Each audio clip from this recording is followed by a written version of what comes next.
Voici le secret pour être heureux. Oui, il me tarde de l'entendre, vas-y, envoie. Faire semblant d'être heureuse. Et un jour, tu oublieras que tu faisais semblant.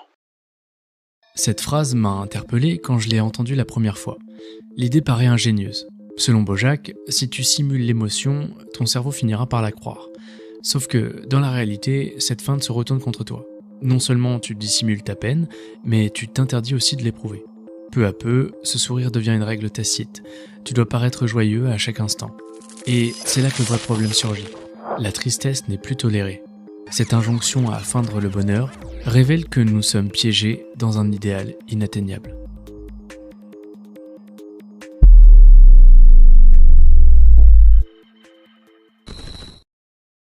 Depuis toujours, on court après le bonheur. Partout, on nous promet qu'il suffit de l'atteindre pour tout réparer. Aujourd'hui, ce désir légitime a viré à l'obligation. Non seulement il faut être heureux, mais il faut surtout le montrer. Ce que dit Bojack, c'est l'aboutissement cynique d'une quête où la tristesse n'a plus droit de parler. Sommes-nous devenus esclaves de cet idéal ?